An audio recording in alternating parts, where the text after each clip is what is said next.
नमस्कार, बहुत स्वागत है आप सभी का। आपके साथ मैं हूं सचिन वर्मा। बायोफ्रेश कंपनी के सहयोग से ए प्लस स्टूडियो ने एक ऐसा सॉन्ग रिलीज़ किया है जो एकापेला कुमाऊनी बोली में है, और इसको लेकर किस तरीके की तैयारियां चल रही थी, किस तरीके से पूरा प्लान तैयार हुआ, क्योंकि सॉन्ग रिलीज़ हो चुका है और वो आप ए प्लस स्टूडियो और यूट्यूब पर भी देख सकते हैं। आज इसी पर बात करने के लिए कुछ खास मेहमानों को हमने स्टूडियो में आमंत्रित किया है। रंजीत जी हैं हमारे साथ, म्यूज़िक डायरेक्टर हैं, राइटर हैं, स्वाति जी हैं और शीतल जी हमारे साथ मौजूद हैं। बहुत स्वागत आप सभी का।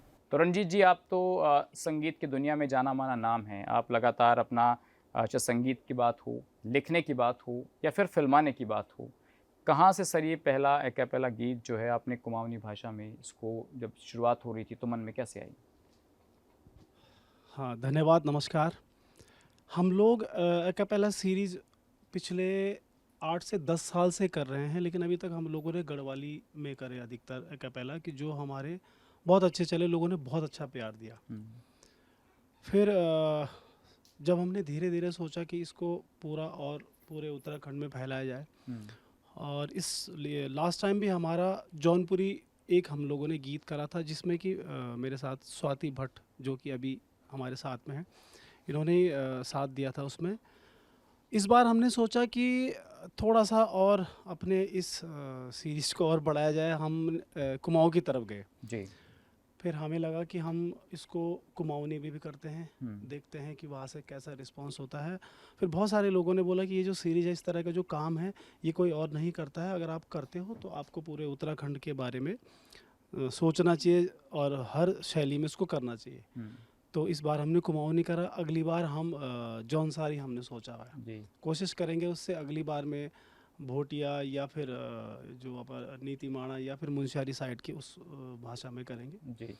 बस यही कोशिश है, और इस कोशिश में हमारे साथ बहुत सारे लोग इसमें होते हैं। अकेपेला की खास बात यह है तो कि पहले इसमें ये बता दीजिए कि एकापेला दरअसल, चलिए मुझे तो आपने बता दिया, जी लेकिन जी दर्शकों को बता दीजिए कि भाई एकापेला दरअसल क्या तरीका है, कैसे इसको फिल्माया जाता है, कैसे प्रस्तुत इसको करते हैं? एक्चुअली फिल्माया तो बाद में जाता है। हम्म। अकेपेला एक ऐसी सीरीज है कि जिसमें सारे के सारे वाद्य यंत्र, हम्म। हम लोग जितने भी उसमें इंस्ट्रूमेंट, जो भी उसमें बीट्स, जो भी उसमें परकशंस, जो भी यूज़ हो रखा है, इस्तेमाल हो रखा है, हम्म। वो सब या तो ताली, चुटकी, मुंह से आवाज़ें निकालना, सारा। हम्म। तो जितना उसमें साउंड आप सुनेंगे, सब कुछ बॉडी परकशन या फिर हम लोग मुंह से हम्म। बजाते हैं, उसको प्ले करते हैं। तो कुछ थोड़ा सा बता सकते हैं कैसे करते हैं हाँ, उन मैं चीज़ों को? बताता हूँ, इस हाँ। बारे में आते हैं। और अभी जैसे कि सर ने बोला कि आने वाला है, बट वो आ चुका है, हाँ। और ए प्लस स्टूडियो यूट्यूब चैनल पर रिलीज़ हो चुका अच्छा। है, और काफ़ी लोगों का प्यार मिल रहा है। अभी आप जितने भी लोग देखेंगे उसको, ज़रूर अपना प्यार दीजिएगा। चलिए आप बताइए अपने बारे में स्वाति जी, क्या किस तरीके से चीज़ों को किया जाता है, कहाँ से शुरुआत होती है? देखिए, चेंज बहुत महत्वपूर्ण है। जी। चाहे वो कोई भी चीज़ हो, उसके लिए चेंज बहुत महत्वपूर्ण है। अब वो हम चाहे कला के लिए बोलें, हम्म। म्यूज़िक बहुत ज़रूरी है। हम्म। नहीं होगा तो फिर डाई हो जा मतलब हम्म। मर जाती है जी। चीज़, है ना? तो मैं बहुत खुशनसीब हूँ कि मैं रंजीत जी से जुड़ी, हम्म। और मुझे ये एक्कापेला करने का मौका यहाँ मिला। उससे हम्म। पहले हमने एक रवाई जगह है यहाँ पर, वहाँ का रवाई प्रदेश का हम लोगों ने एक्कापेला किया, बिजुमा बठिया। जी। और अब ये, क्योंकि मैं कुमाऊँ से बिलोंग करती हूँ, हम्म। मेरे लिए तो बहुत गर्व की बात थी कि कुमाऊँ रीजन का बना रहे हैं। हम्म। बहुत लोग अभी एकदम से एक्सेप्ट नहीं कर सकते, हम्म। क्योंकि नयापन है, और बिल्कुल। जहाँ नयापन आता है वहाँ पे आप देखेंगे कि एकदम से लोग चीज़ें नहीं पकड़ते। हम्म। समय लगेगा, हम दिशा सही पकड़ी हुई है हमने, समय लगेगा, लेकिन धीरे धीरे धीरे वो भी धीरे। एक्सेप्टेंस आएगी। हम्म। बहुत से लोग हैं वो इक्के दुक्के हैं, हम्म। जो उनको अभी एकदम से समझ नहीं आएगी। उनको हाँ। खैर अच्छा म्यूज़िक भी शायद समझ नहीं बिल्कुल। आता, बट कई ऐसे सारे लोग हैं जिनको समझ आ रहा है, और हम सही दिशा की ओर जा रहे हैं। और आगे मैं तो भाई डिपेंडेंट हूँ रंजीत दा पे हम्म। कि और ऐसे म्यूज़िक बनाएं जी। और हम काम करें कैपेला पे। ठीक है, आप बताइए आपको क्या लग रहा है, किस तरीके से चीज़ें फ्रेम में आ रही हैं, और अब तो रिलीज़ भी हो चुका है, तो जो मन में प्लानिंग थी, टीम का साथ मिला, कोऑर्डिनेशन मिला, लग रहा था थोड़ा डाउट था मन में चीज़ों को करते वक्त? सर, मैं तो पहले यही कहूँगी कि मेरा फर्स्ट है। हाँ। मुझे सच में मैंने गढ़वाली जो एक्कापेला है वो सुना है, हम्म। गढ़वाली वाला। तो जो जो शायद सर ने किया है पहले, तो वो मैंने सुना है, लेकिन मेरे को सच में नहीं पता था कि एक्कापेला भी कुछ होता है। लेकिन हाँ। मेरे को तब जब मैं सर से जुड़ी हूँ, तब मुझे चीज़ें पता चली कि ऐसा मैं अभी काफ़ी कुछ मुझे सीखने को मिल रहा है। मेरे लिए तो सब कुछ अभी बहुत नया है सच में। और मैं बहुत ज़्यादा थैंकफुल हूँ कि मतलब स्वाति जी के साथ मुझे काम करने का मौका मिला, और सबसे ज़्यादा मैं सर को मतलब थैंक यू बोलना चाहती हूँ सच में। A+ स्टूडियो जिन्होंने मतलब मुझे मौका दिया, मेरे लिए तो बहुत, वो काफ़ी नामी हैं जी। अगर देखा जाए। और मैं थोड़ा-सा अभी नई हूँ इस फ़ील्ड में, हुँ। और मैं बहुत ज़्यादा मतलब अपने आप को लकी फ़ील कर रही हूँ। तो अभी मेरे लिए थोड़ा ये नया है, तो इस चीज़ को लेकर के मैं यही कहूँगी कि मुझे बहुत मतलब अच्छा लगा ये एक्सपीरियंस कई बार बहुत। जब हम शुरुआत करते हैं, जैसे अभी आपने कहा कि भाई हाँ, मेरी तो शुरुआत है, हम शुरुआत करते हैं थोड़े मन में रहता है कि मैं कर पाऊँगी कि नहीं कर पाऊँगी, सर बड़े हैं, मैम का एक्सपीरियंस इतना है, मैं वहाँ फ्रेम में फिट हो पाऊँगी कि नहीं हो बिल्कुल, पाऊँगी, तो ये बिल्कुल। मन में था चीज़ें? बहुत ज़्यादा था, बहुत ज़्यादा। इवन हुँ। जब भी मैं रिकॉर्ड करने जा रही, तो मतलब मेरे दिमाग में बहुत बारी ये चीज़ चली कि मतलब अरे यार, मतलब मुझे अच्छा करना है, मुझे अच्छा करना है, क्योंकि वो लोग पहले से चीज़ें कर चुके हैं, और हुँ। वो बहुत ज़्यादा एक्सपीरियंस्ड हैं मुझसे, और तो बड़े भी हैं, मेरे बहुत सीनियर हैं। तो हाँ। मेरे को थोड़ा-सा तो था कि नहीं, मेरे को अच्छा करना है, तो और इससे मैं पहले आपको कोशिश। क और एक्सपीरियंस तो रहा होगा स्टूडियो की दुनिया में या म्यूज़िक की दुनिया में, इसका हाँ, थोड़ा बहुत तो उससे एक्सपीरियंस होता उससे है, तभी हम पहले उसको मेरा, परफ़ॉर्म कर पाते हैं। हाँ, उससे पहले मेरा एक गढ़वाली जो है सॉन्ग मैंने किया है, बट जो एक्कापेला का जी। जो है सीरीज़, ये थोड़ा मेरे लिए नया हुँ। था, तो तो मुझे रंजीत जी ये एक्सपीरियंस बताइए कि तभी हुआ। जैसे आप लोग इसका चयन करते हैं, जैसे स्वाति जी हैं, शीतल जी हैं और कह रही भई मेरा तो नया है बिल्कुल, मैं तो बहुत ज़्यादा टेंशन में भी थी कि भाई सर के साथ कहीं गलती ना हो जाए, क्योंकि एक आप ऐसे स्टेज पे खड़े होते हैं जहाँ आपको अच्छा परफ़ॉर्मेंस देना होता है और अगर आपकी परफ़ॉर्मेंस अच्छी हो, तो फ्यूचर में और चीज़ें फिर आपको करने का मौका मिलता है। तो उसका चयन कैसे होता है कि टीम में ये लोग रहेंगे, इनको ये काम दिया जाएगा, आपको ये करना है, ये टीम कोऑर्डिनेशन कैसे बनता है? दरअसल मेरे अधिकतर जो काम होते हैं वो बिल्कुल इंस्टेंट वाले होते हैं, एकदम। एकदम बिल्कुल तुरंत डिसीजन हुँ। कि आज मेरे दिमाग में आया कि मुझे क्या पहला करना है, मैंने शुरू कर दिया। जी। सपोज स्टूडियो में कुछ डबिंग चल रही है हुँ।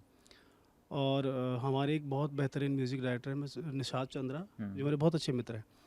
तो वो लोग डबिंग के लिए आए थे, ऐसे ही स्वाति की डबिंग थी साथ में, तो ऐसे ही दिमाग में हमने को इसको करते हैं हुँ। कि हाँ जी ठीक है करते हैं। फिर जस्ट उसके कुछ दिन बाद कोरस की टीम आई, तो शीतल हमारे कोरस टीम में भी है। हुँ। तो मैंने सब लोगों को एक लाइन गवाई, तो मुझे लगा कि जो जो सही फिट बैठेगा, अब उसकी किस्मत थी कि उसकी आवाज़ थोड़ी ठीक लगी। तो जो करेगा तो वो थोड़ा इधर आ हाँ, जाइए। उसमें ये नहीं कि जूनियर सीनियर ऐसा कुछ नहीं है, और A+ बिल्कुल। स्टूडियो का ये प्रयास रहता है कि हम लोग हर किसी नए व्यक्ति को, मैं चाहता हूँ कि नए नए लोग आए, हाँ, क्योंकि बिल्कुल। ऑलरेडी जिनका नाम पहले से ही ठीक ठाक है तो उनको क्या ज़रूरत है उस हाँ, चीज़ की। बिल्कुल। तो यही है, और टीम का चयन हमारा बिल्कुल सडनली होता है। हुँ। उसमें स्वाति हाँ। ने याद दिला दी मुझे कि इसी बात में ना, हम जब कुछ काम करते हैं, अगर हमने सॉन्ग्स में, सपोज अभी की बात नहीं कर रहा हूँ मैं, कुछ टाइम पहले कि मैंने सपोज में किक इस्तेमाल कर दिया, गिटार, या हम लोग डिस्टॉर्शन, इंग्लिश बैंड के जो इंस्ट्रूमेंट हम यूज़ करते हैं, हुँ। तो कुछ लोग, कुछ क्या काफ़ी सारे आर्टिस्ट कहते हैं यार तुम अपने हमारे फोक के साथ क्यों छेड़खानी कर रहे हो। हुँ। ठीक है, अब सपोज जैसे स्वाति ने बोला कि आज से 25 साल पहले घोड़े चलते थे ना, तांगे में जाते थे लोग, बिल्कुल सही तो बात। अब उसको अब तांगे में क्यों नहीं जा रहे, आज आप लोगों ने घरों घरों में कारें क्यों रखी, हाँ। ज़माने के साथ चल रहे हैं ना कहीं ना कहीं। बिल्कुल। तो मुझे लग रहा है हमें संगीत में भी हुँ। या हर चीज़ में इस तरह से मतलब क्रिएटिव होना पड़ेगा, हम लोगों को जी। सीखना पड़ेगा, करना पड़ेगा, हुँ। तभी जाके हम ज़माने के साथ में चल सकते हैं। तो उत्तराखंड में मैंने देखा है एक चीज़ को कि भाई सरकारों के द्वारा भी बहुत प्रोत्साहन मिलता है भाई संस्कृति को आगे बढ़ाने के लिए। अभी आपने कहा कि भाई पहले तो इतना 20 साल पहले ऐसे चलते थे, आज गाड़ियाँ हो गई हैं और टेक्निकली चीज़ें भी बहुत आगे बढ़ रही हैं। सरकारों से कभी इन चीज़ों में कुछ दिखा है कि भाई प्रोत्साहन के लिए खासकर आप लोगों को, आपकी टीम को मुख्यमंत्री जी के द्वारा आगे बढ़ाने के लिए कोशिशें की गई हों सरकार के द्वारा? देखिए, सरकार कला के लिए तो कर रही है, मुझे लेकिन मुझे लोगों से थोड़ा सा एक शिकायत है। हुँ। हमारे बहुत से सीनियर आर्टिस्ट हैं, बहुत सीनियर आर्टिस्ट हैं, जब तक उनको शोज़ में बुलाते थे, जब तक करना था, जब तक अच्छे होटल्स में रुकवा सकते थे, हुँ। जब तक उनके लिए कुछ कर सकते थे, तब तक मुझे नहीं लगता किसी ने ऐसा कुछ किया। हुँ। और जब वो आर्टिस्ट गुजर जाते हैं ना, हुँ। तब उनके नाम से फिर आप शोज़ भी करवाते हो, और जो भी है, हुँ। बिल्कुल। मेरा बस एक रिक्वेस्ट है कि पहाड़ी आर्टिस्ट जब आप बुलवाते हैं तो मुझे लगता है कि उनको भी उतनी ही जैसे अब वेजेस की अगर मैं बात करती हूँ, पैसे की बात करती हूँ, अगर आप बाहर से आर्टिस्ट बुलाते हैं किसी शो में तो आप उनको 10-10 लाख रुपया भी दे देते हैं, आराम से दे देते हैं बिना नेगोशिएशन किए हुए। लेकिन जब हमारा पहाड़ी आर्टिस्ट जाता है तो आप 20,000 या 25,000 में भी नेगोशिएशन क्यों करते हैं? मतलब आप कह रहे हैं कि भाई जब संस्कृति को आगे बढ़ाने की बात आती है, हम लोग इतना डिवोटेड हैं अपने काम के लिए, संस्कृति सभ्यता के लिए, और बाहर से कोई आ रहा है, जैसे अभी आ रहे थे लोग कॉलेजेस में आ रहे हैं तो 10-10 लाख रुपए एक शो के लेते हैं वो, तो आपको लगता है कि आपका भी आगे इसी तरीके से उत्साहवर्धन होना चाहिए? बिल्कुल होना चाहिए, क्यों नहीं होना चाहिए। पहाड़ी आर्टिस्ट आपको पता है, मुझे लगता है ऑल ओवर इंडिया, मुझे लगता है जिस दुर्गम परिस्थिति में एक पहाड़ी एज अ ह्यूमन बीइंग मैं बोल रही हूँ सफ़र करता है, मुझे लगता नहीं है कहीं और ऐसा कोई सफ़र करता होएगा। रिकॉर्डिंग्स के लिए ऊंचे ऊंचे पहाड़ों से आके नीचे आते हैं, किस परिस्थिति में आते हैं, छोटे छोटे गाँव से आते हैं गाने, किस परिस्थिति में आते हैं, और आप उनका उत्साहवर्धन कैसे होगा? देखिए, ये भी एक प्रोफेशन है, लोगों को अब ये समझना चाहिए कि ये भी एक प्रोफेशन है, इसको प्रोफेशन की तरीके से लीजिए।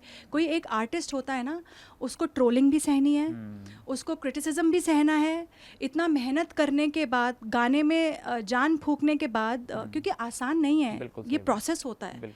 आप लिखते हैं, गाने के कॉम्पोजिशन पे बैठते हैं, कॉम्पोजिशंस मतलब कॉम्पोजिशंस ख़राब होती हैं, चलो दोबारा बना लो। सिंगर्स आते हैं, सिंगर्स 2-2 3 ड्राफ्ट्स गाते हैं, फिल्माया जाता है, तो कैसे विषम परिस्थितियों में फिल्माया जाता है, पहाड़ में जाकर टेंट्स ले जाते हैं, वहाँ पे कपड़े बदलने की सहूलियत नहीं, टॉयलेट जाने की सहूलियत नहीं होती है लड़कियों को, चाहे वो मेन को भी बोल लीजिए सहूलियतें नहीं होती है, और आके ट्रोल कर देना, क्रिटिसाइज कर देना। आप क्रिटिसाइज कीजिए, लेकिन सही तरीके से कीजिए। 2 लाइंस मुझे याद आ रही हैं, कहीं मैंने पंक्तियाँ पढ़ी थी, तुम कहते हो कविता लिख दो, मुझे खून बहाना पड़ता है, लफ्ज़ों की खींचातानी से मुझे मेरे नफ्ज़ों का धागा कटता है। तो ये आसान काम नहीं है, और पहाड़ में तो और आसान नहीं है। तो मुझे लगता है कि यहाँ पे थोड़ा आर्टिस्ट के लिए थोड़ा सा वैल्यू करना भी हमको सीखना पड़ेगा। बिल्कुल रंजीत जी, मुझे छोटा सा ब्रेक लेना पड़ रहा है, तो ब्रेक पर जा रहे हैं। ब्रेक के बाद जब लौटेंगे तो एक्कापेला को लेकर के जो और कंसेप्ट हैं माइंड में जो आ रहे हैं, उसको लेकर क्या प्लानिंग्स चल रही हैं, इस गीत के रिलीज़ होने के बाद कितनी सफलताएं जनता के द्वारा मिलेंगी। रंजीत जी, एक्कापेला क्या है वो आपने तमाम चीज़ें बता दी, लेकिन इसको थोड़ा सा अगर यदि दर्शकों को बता दिया जाए कि इसको कैसे आप लोग करते हैं, 2-4 गाने या 2-4 लाइनें हो जाएं।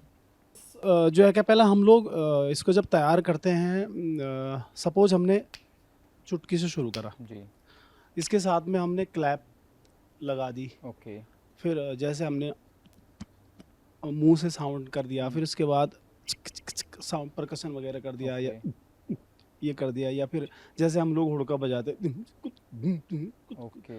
तो ये जब सारी हम लोग 30, 40, 50 ट्रैक एक साथ करते हैं, उसके बाद एक ग्रुप बनता है, उसकी पूरी एक डिजाइनिंग बन जाती है, एक पूरा रिदम का पैटर्न जब तैयार हो जाता है, तो बाद में खुद ही पता नहीं चलता है कि ये इंस्ट्रूमेंट है या मुंह से किया गया है। अच्छा, मतलब अच्छा लगता है जी।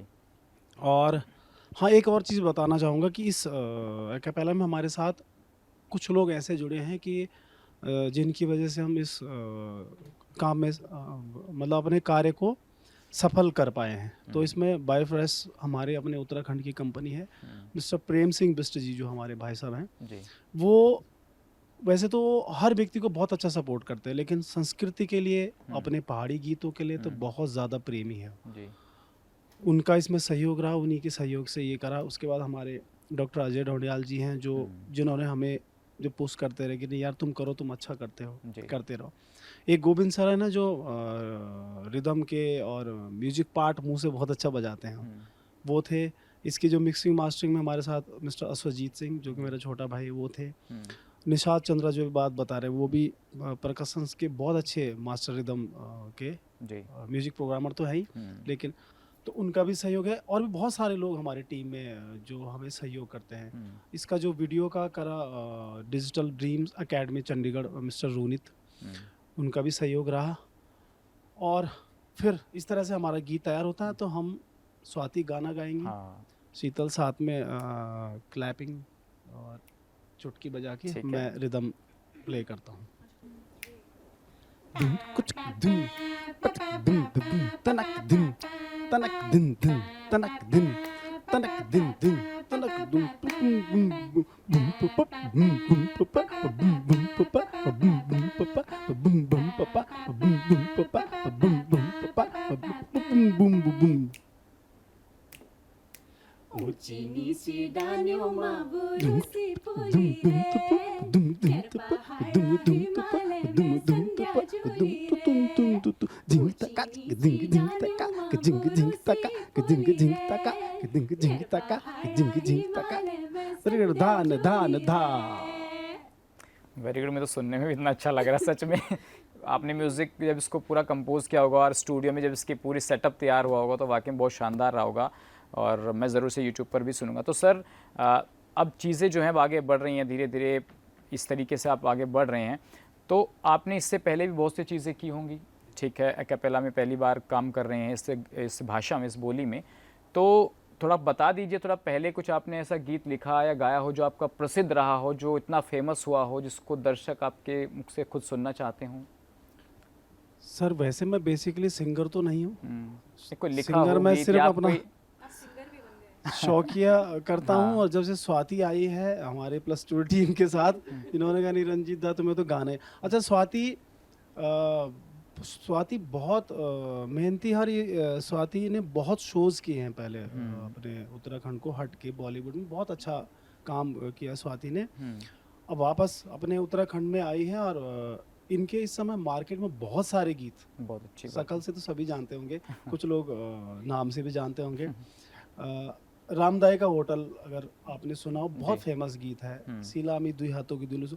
तो मुझे लगता है कि मतलब मैं भी सौभाग्यशाली हूँ कि स्वाति मेरे साथ अभी गा रही है, मतलब हाँ। क्योंकि अभी अच्छा खासा नाम है मेरा, तो खैर फैमिली का है, मेरी छोटी तो कोई बहन की गीत तरह आपने है। लिखा हो, उन्होंने गाया हो?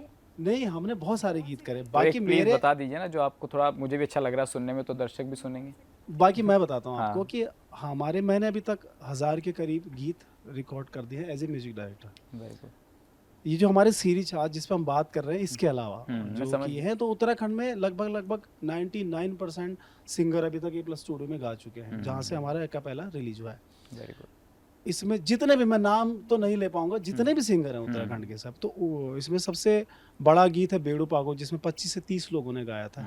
और उसके अलावा बहुत सारे, दानपुर से लेके जय हो कुमाऊं, जय हो गढ़वाल जी के लास्ट टाइम में 26 जनवरी में दिल्ली में जो बजा था, तो उत्तराखंड की रैली फर्स्ट आई थी, तो वो गीत भी ए प्लस स्टूडियो में रिकॉर्ड हुआ। ऐसी बहुत सारे गीत हैं सर जो रिकॉर्ड हुए हैं। बाकी आगे की बात स्वाति जी से आप ही कीजिए। सुना दीजिए कुछ। अ, आपकी तारीफें बहुत हो रही हैं दोनों की, और खासकर आपकी तो। अच्छा इंसान अपनी तारीफ नहीं करता है। नहीं, रंजीत जी से तो बहुत सपोर्ट मिला है। इनफैक्ट जब हम उत्तराखंड आए थे, क्योंकि मेरे मन में बहुत था कि मैं अपने प्रदेश के लिए कुछ करूं।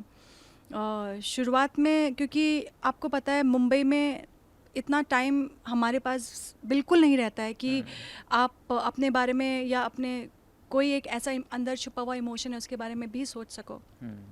बट 2023 की बात है, 22-23 की बात है, जब थोड़ा सा पूरा वर्ल्ड में थोड़ा सा